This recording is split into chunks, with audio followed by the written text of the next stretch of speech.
Captain Lee Dong-min watched the loading docks of Kepler Station through the bridge window of his cargo ship.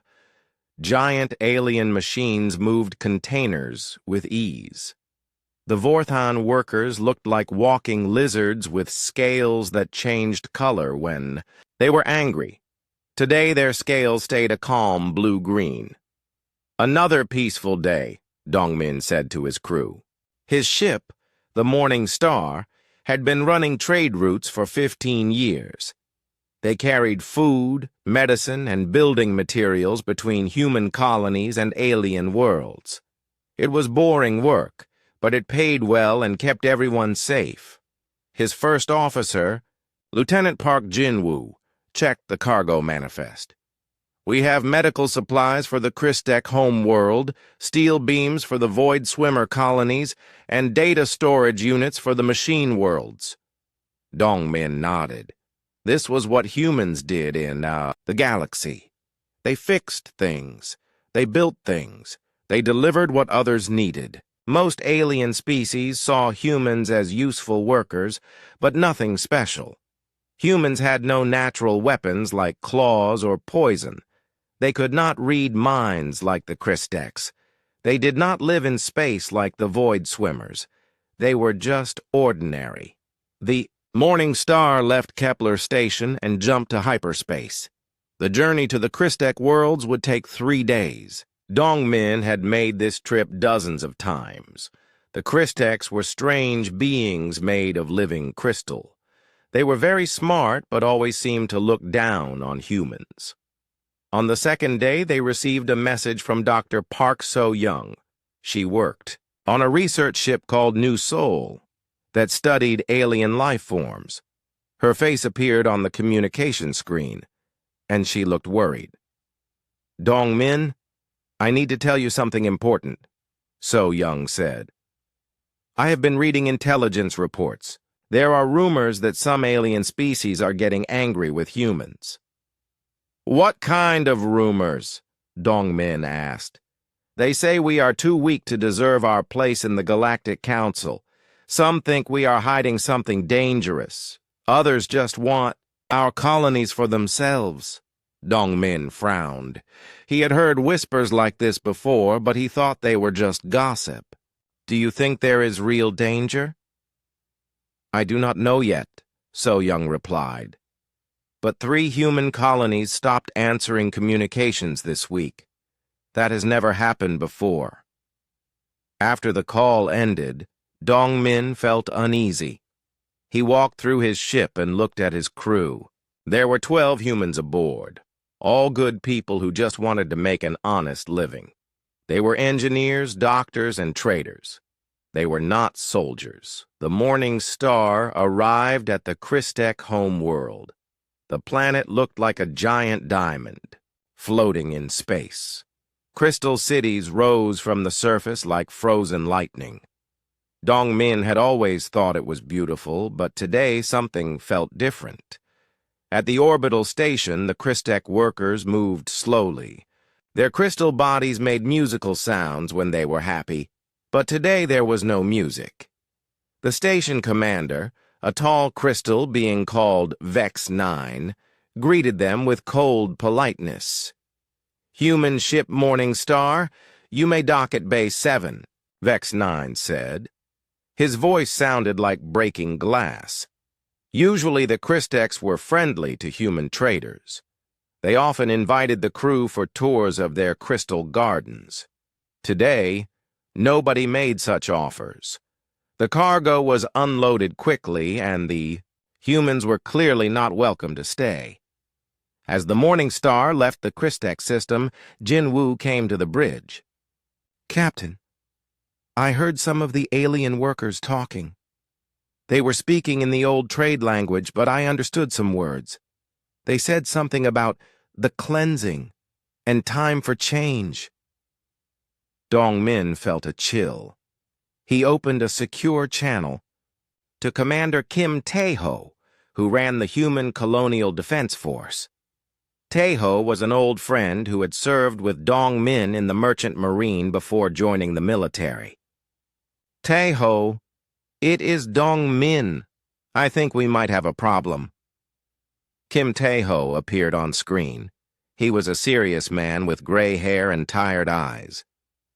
I was hoping you would call. We have lost contact with 6 colonies now. Something is happening, but we do not know what. The aliens are acting strange, Dongmin said. They seem angry or afraid. What are you doing about it? We are watching and preparing, Tae-ho replied. All human ships should return to core worlds immediately. I am sending you new coordinates. Are we in danger? Tae-ho was quiet for a moment. Maybe. But if we are, they have made a very big mistake. The Morning Star changed course and headed for human space. Other human ships were doing the same thing. The space lanes that were usually full of human traders were becoming empty. It was like watching a slow retreat. On the way home, they passed a Vorthan battle fleet. The ships were huge and covered with weapons. They were moving toward human colonies near the border. Dongmin had never seen so many warships in one place. Why are they sending a fleet to our colonies? Jinwoo asked. I think we are about to find out, Dongmin replied. That night, he could not sleep. He walked through the ship and found many of his crew awake too. Everyone could feel that something bad was coming. These were people who had spent their lives building and trading and helping others. They were not used to fear. But there was something else in the air. Something that reminded Dongmin of old stories his grandfather used to tell. Stories about what humans could do when they had no other choice. Stories about why the other species in the galaxy sometimes looked at humans with an expression that was not quite fear, but close to it. His grandfather had always said that peace was not the same as weakness. Dongmin had never understood what that meant until now. As the Morning Star jumped toward Earth, Dongmin thought about all the human colonies, all the quiet people who just wanted to live in peace. If someone was planning to hurt them, they would learn something that his grandfather had known all along. Humans had been quiet for a very long time, but quiet and helpless were two very different things. The galaxy was about to learn the difference. The Galactic Council chamber was the largest room Admiral Choi Han-na had ever seen. Representatives from 200 alien species sat in floating seats that moved through the air like soap bubbles. Today, the chamber felt more like a courtroom than a place for peaceful discussion. Hanna stood beside Ambassador Lim Soo-jin at the human section. They were the only 2 humans in a room full of beings that suddenly seemed very hostile. The Vorthan Emperor, Vash Korth, rose from his massive throne. His scales were bright red with anger.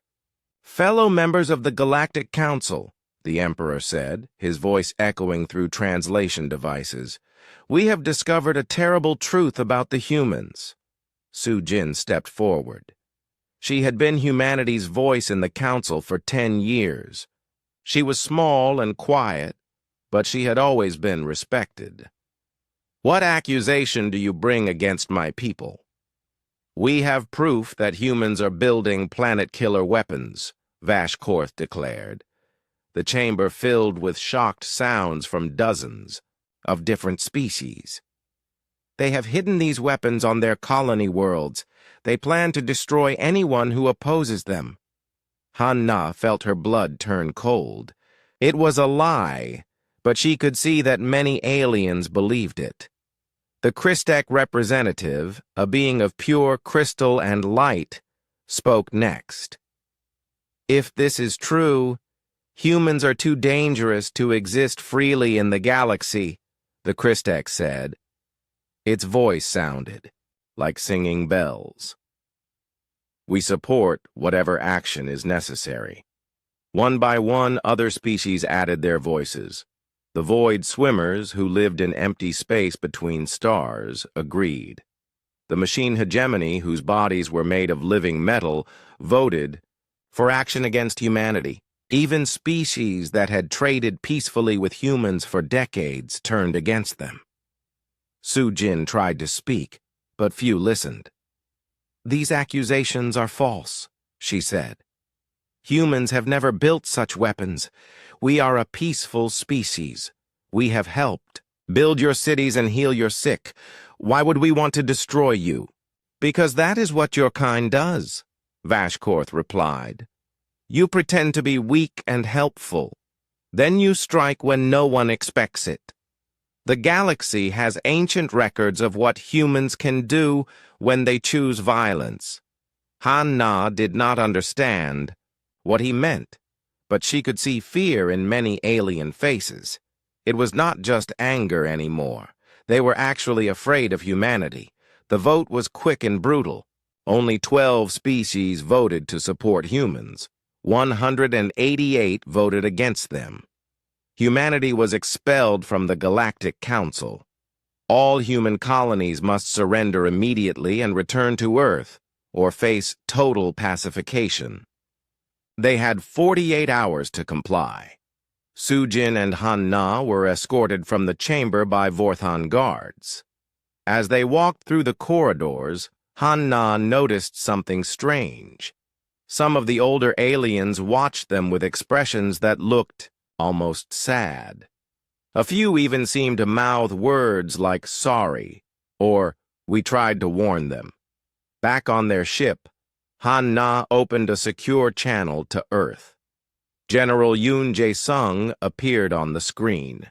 He was the head of human military intelligence, and he looked like he had not slept in days. "Admiral, we have been expecting your report," Jae-sung said. "How bad is it?" "Complete expulsion," Han-Na replied.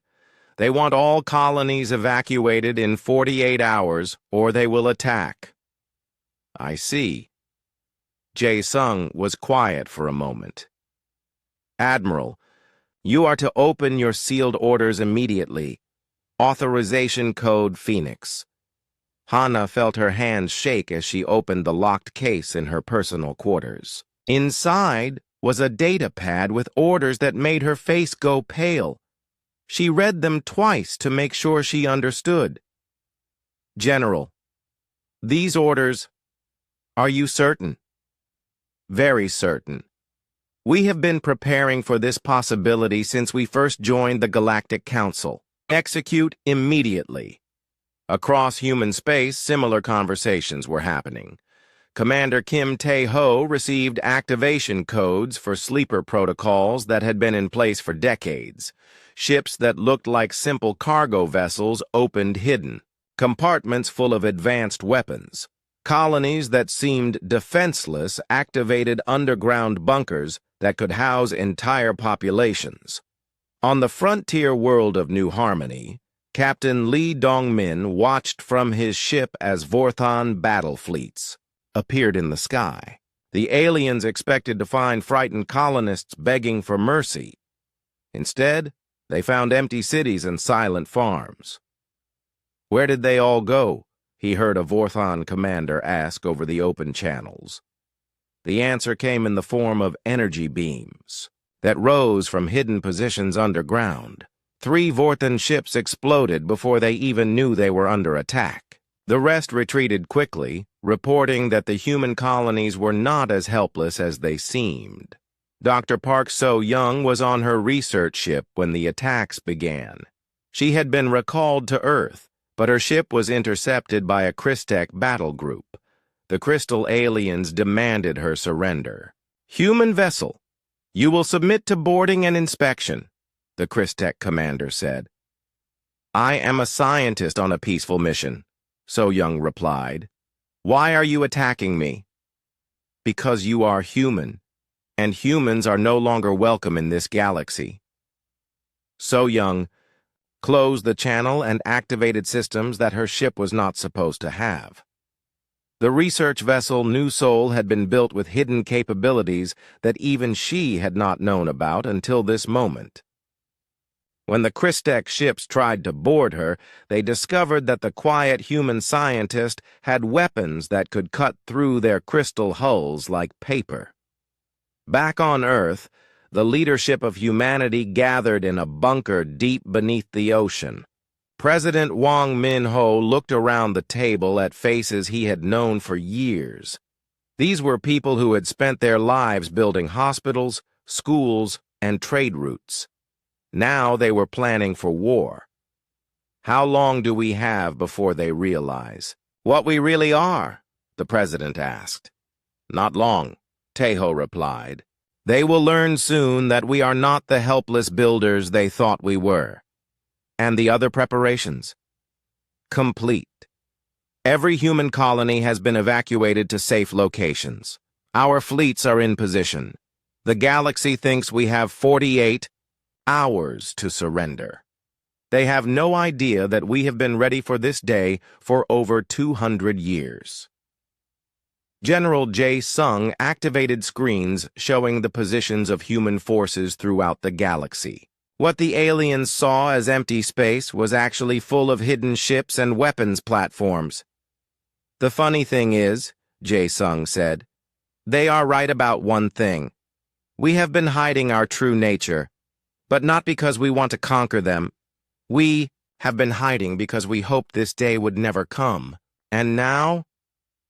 Now, they have made the oldest mistake in the galaxy. They have given humans no choice but to fight for survival. President Wang looked at the displays showing alien fleets moving toward human space. Send the message to all our people. The quiet time is over. Across human space, the message was received and understood. On hidden bases in underground cities, on ships disguised as harmless traders, humans began to wake up. They had been quiet for 2 centuries, helping others and building peace. But before they came to the stars, humans had been something else entirely. They had been the species that survived ice ages and tamed continents. They had been the ones who turned deserts into gardens and split atoms to light their cities. The galaxy had forgotten what humans were capable of when they stopped being quiet. They were about to remember. The Vorthan fleet commander Kresh Vor expected to find burning cities and surrendering humans when his ships reached the colony world of Haven. Instead, he found empty plains and silent mountains. His sensors showed no life signs anywhere on the planet. Where are they? He asked his second in command. Perhaps they fled when they saw our ships coming, the officer replied. All of them? An entire planet of humans just disappeared? Kresh Vor ordered his ships to land and search the abandoned cities. The buildings were intact but empty.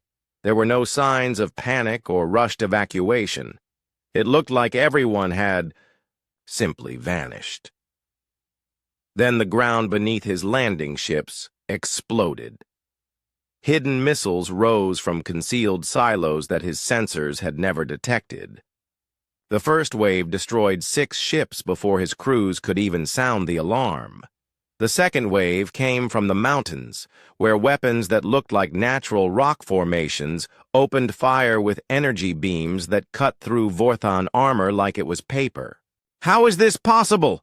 Kresh Vor shouted as his flagship shook from impacts. "Intelligence said humans had no military technology." His communications officer was monitoring enemy channels.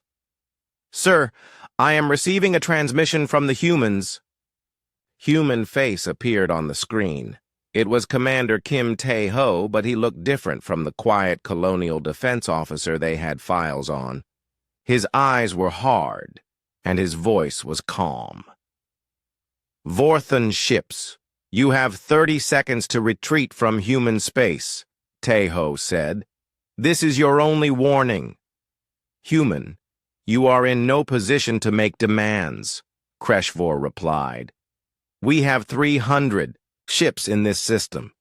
"Had," Tae-ho corrected. "You now have 247 ships. In 20 seconds, you will have fewer." Kresh Vor looked at his tactical display. Impossible. His ships were being destroyed by weapons that were not supposed to exist. Human fighters moved through space at speeds his sensors could barely track. They struck like lightning and vanished before his gunners could respond. Captain Huang Minji led one squadron of these fighters. Her ship was small and sleek, built with technology that combined human engineering with improvements on every alien design they had ever encountered. While the galaxy thought humans were copying their technology, humans had actually been making it better. "Tiger Squadron, target the command ship," Minji said into her radio. Her fighters moved in perfect formation, dodging Vorthon fire with ease. Their weapons were designed to exploit weaknesses in Vorthon shields that the lizard-like aliens did not even know existed. Minji's missiles struck the Vorthon flagship just as Kreshvor was trying to call for reinforcements. The ship's communication array exploded, leaving the fleet commander isolated and confused. On the hidden human base beneath Haven's surface, Dr. Kang Wubin watched the battle through sensors that had been disguised as weather monitoring stations. He was the head of human weapons research, and today was the first time in 2 centuries that his work was being used in real combat. "How are the new gravity weapons performing?" he asked his assistant. "Better than expected, sir. The Vorthon ships cannot adapt to weapons that bend space itself." Wubin nodded. While the galaxy had advanced technology, they had never learned to weaponize the fundamental forces of the universe the way humans had. Every human world now had gravity generators that could crush attacking ships or fling them away like toys. The battle ended quickly. The surviving Vorthon ships retreated in panic, carrying news that would shock the galaxy. Humans were not the helpless builders everyone thought they were, but that was only the beginning. Colonel Nam Yeri led the most impossible mission of all. While alien fleets fought human ships in space, she and her team had to infiltrate the Vorthon homeworld and capture their war plans. It should have been suicide for a small group of humans to attack the most heavily defended planet in the Vorthon Empire. Instead, Yeri's team appeared inside the Emperor's palace as if they had walked through solid walls. The technology was human-developed, phase-shifting, which allowed matter to move between dimensions. While aliens had studied dimensional physics for thousands of years, only humans had figured out how to make it work for military purposes. "Impossible," Emperor Vashkorth said, when armed humans suddenly stood in his throne room. "No one can penetrate our defenses." "Your defenses work against conventional attacks," Yeri replied. "We are not conventional." She activated a device that copied every file in the Vorthon military database in seconds. The information would be transmitted to human commanders throughout the galaxy, giving them complete knowledge of alien military capabilities and plans. As Yeri's team prepared to leave, the Emperor asked, "What are you? How did humans become so powerful without anyone noticing?"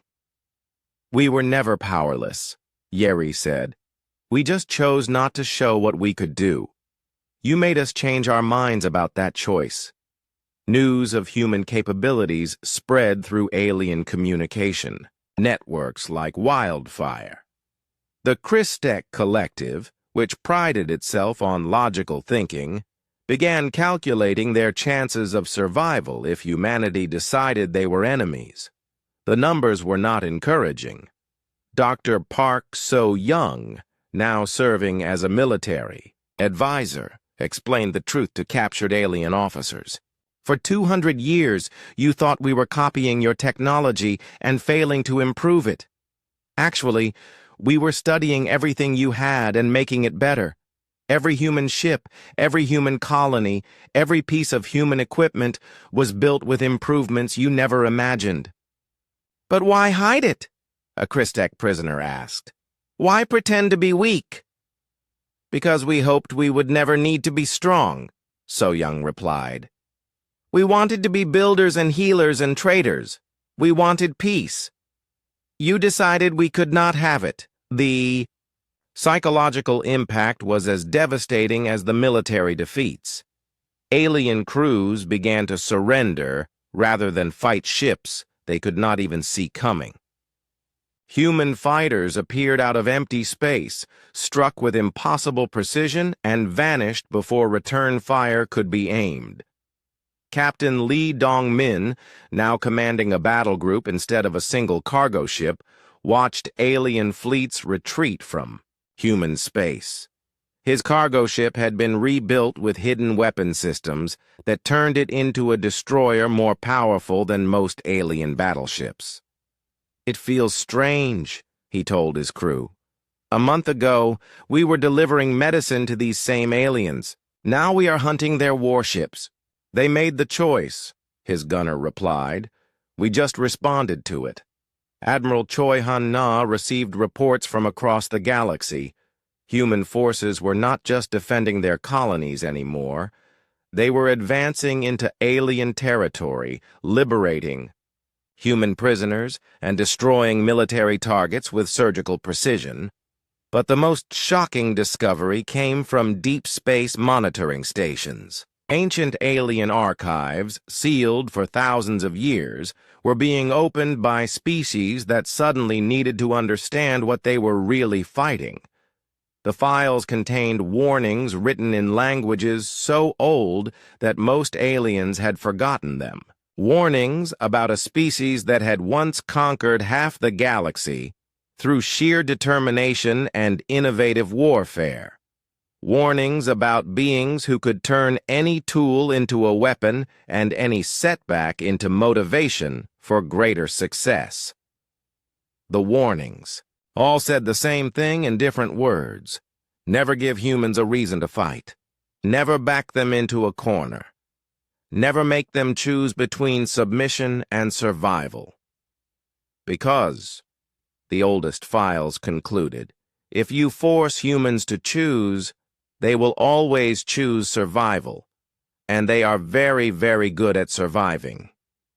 The galaxy was beginning to remember why humans had been sent away to a quiet corner of space so long ago. They had not been exiled because they were weak. They had been exiled because they were too dangerous to leave near other civilizations. Now someone had made the mistake of threatening them again. And humans were proving that thousands of years of quiet living had not made them any less dangerous. They had just made them more patient. Emperor Vashkorth stared at the tactical display showing the collapse of his empire. In 3 weeks, human forces had destroyed half of his battle fleets and captured 27 worlds. His generals brought him reports of defeats that should have been impossible. "How are they doing this?" he demanded. "We outnumber them 100 to 1. General Ket Marn, his most experienced commander, looked defeated. "Majesty, they fight like no species we have ever encountered. They do not just defeat our ships. They study our tactics, learn our weaknesses, and then use our own strategies against us better than we do." "They are just humans," the Emperor said, but even he no longer believed it. "No, Majesty. We have found the old records. The sealed archives that our ancestors left warnings in. Humans are not what we thought they were." The archive files were spread across the Emperor's desk like pieces of a terrible puzzle. Documents thousands of years old, written in the ancient script of the First Vorthan Empire. The words were faded but clear. The species called humans must never be allowed to remember what they once were. They must be kept peaceful and separated from other civilizations. If they are ever threatened with extinction, they will become what they were before. And what they were before nearly destroyed the galaxy. "What does this mean?" Vashkorth asked. "It means our ancestors knew exactly what humans were capable of," Ket Marn replied. "And they made sure we forgot, so we would not be tempted to. Wake them up. We should have listened to the warnings. On the other side of the galaxy, The Christek Collective was learning the same terrible truth. Their greatest minds, beings of pure crystal and energy who could process information faster than any organic species, had calculated humanity's capabilities based on their recent actions. The results were so frightening that some Christeks chose to shut themselves down rather than continue the analysis. They have been pretending to be weak for over 2,000 years, the lead Christek analyst reported to the collective mind. Every time they asked us for help with technology, every time they seemed to struggle with scientific concepts we considered simple, they were actually studying us. For what purpose, the collective mind asked, to learn how to defeat us if we ever became enemies? The evidence was overwhelming.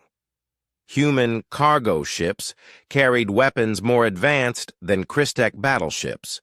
Human colonists included trained soldiers who could infiltrate any alien facility. Human scientists had been secretly developing technology that made even the machine hegemony look primitive. We have been played, the collective mind concluded. For 2 millennia, we have been teaching our potential destroyers everything they needed to know to destroy us. Similar realizations were happening throughout the galaxy. The void swimmers, who lived in the empty space between stars, discovered that humans had been mapping every hiding place and secret base they had. The machine hegemony learned that their most secure networks had been infiltrated by human programs that looked like harmless maintenance routines. Admiral Lee Dong-min, formerly Captain Dong-min, now commanded a fleet of ships that the galaxy was learning to fear. His vessels appeared where they were not expected, struck with impossible accuracy, and vanished before counterattacks could be organized. Target the Vorthan supply depot at Kex 7, he ordered his squadron leaders. Disable their ships, but do not destroy them. We want prisoners, not corpses. Yes, sir, came the replies from a dozen different ships. Dongmin's tactics were typically human. Instead of simply destroying enemy forces, his people captured them, studied their technology, and then used improved versions against their former owners. Every battle made human forces stronger while making their enemies weaker. The psychological warfare was even more effective than the military campaigns. Human transmissions were broadcast across alien worlds, showing footage of their defeats alongside historical records of what humans had accomplished in the ancient past. Dr. Park So-young, now serving as Director of Psychological Operations, carefully designed these broadcasts to have maximum impact. Citizens of the galaxy, her voice said over communication networks throughout space, you have been told that humans are weak and primitive. Your leaders convinced you to support a war of extermination against us. We want you to understand what your leaders have done.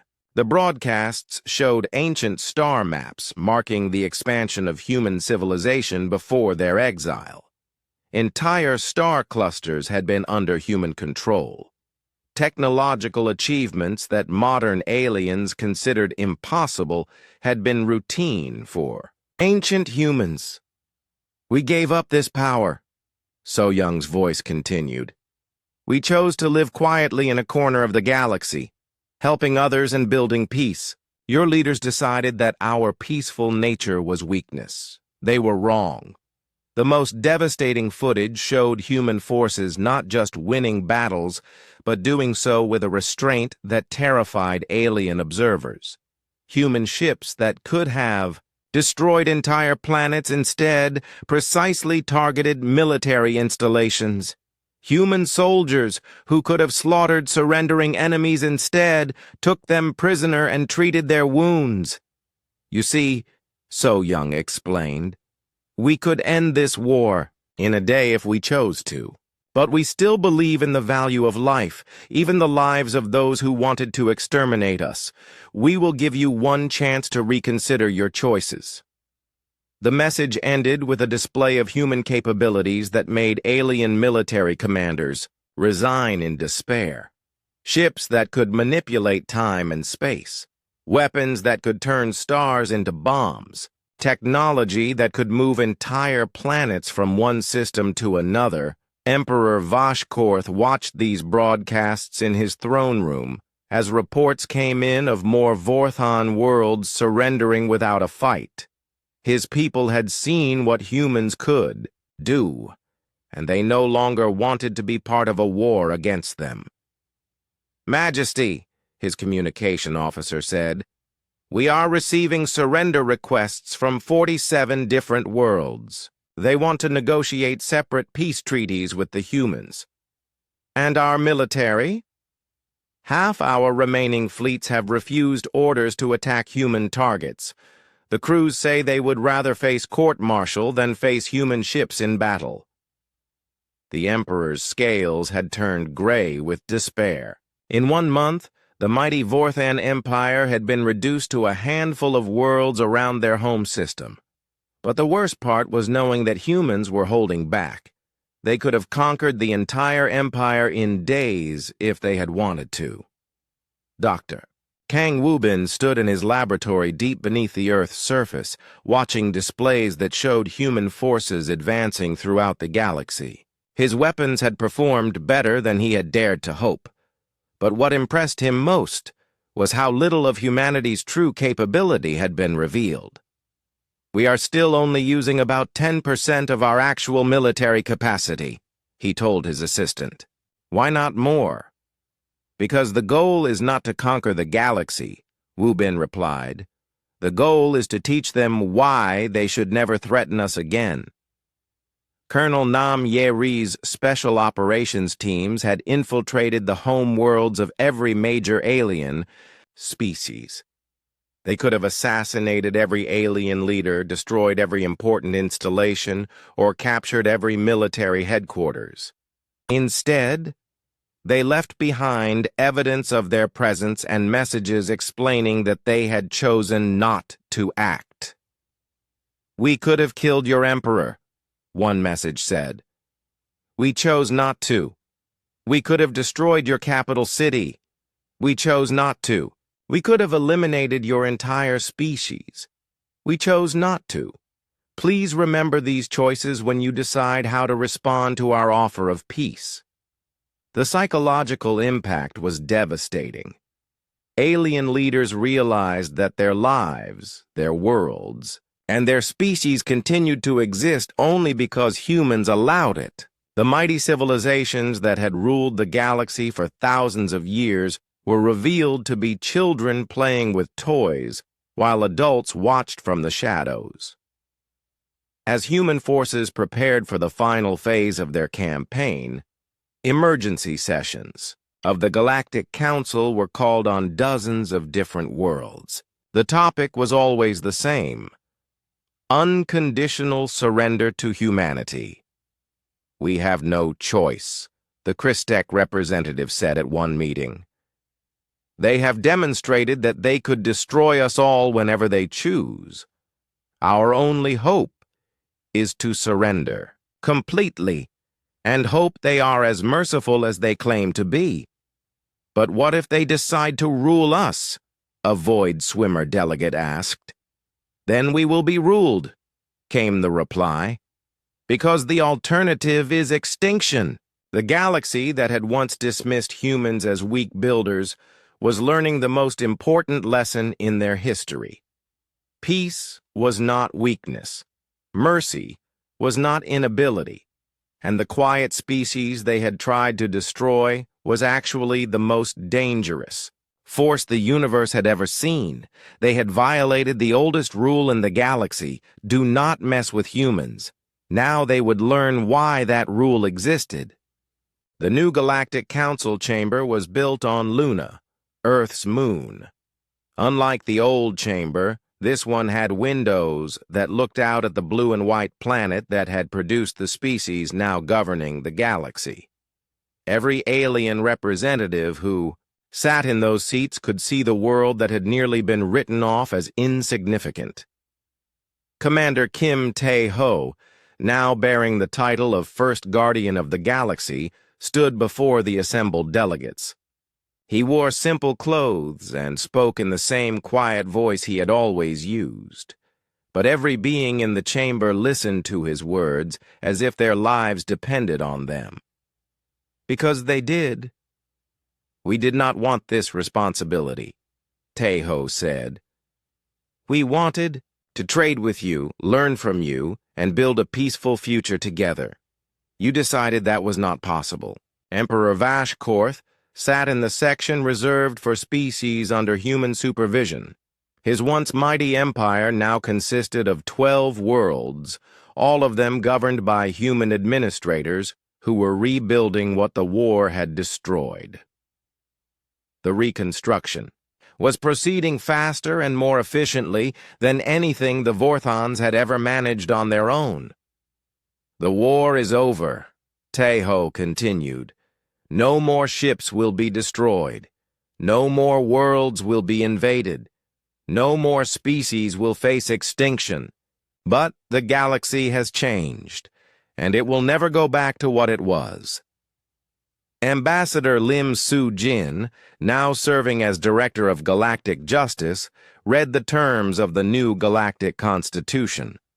The document had been written by humans but reviewed and approved by representatives from every surviving species. It was fair but firm. "All species will be treated with dignity and respect," Soo-jin said. "All worlds will be protected from aggression. All civilizations will be helped to develop in their own way. But any species that threatens another with extinction will face the full response of the Galactic Defense Force." The Galactic Defense Force was commanded by humans, but included volunteers from many alien species.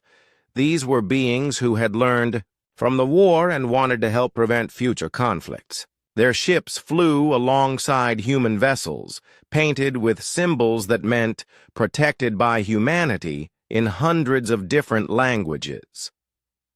Dr. Park So-young now served as Director of Species Relations.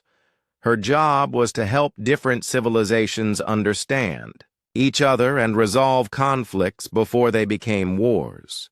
She had teams of humans and aliens working together on every major world, building the kind of trust that should have existed from the beginning.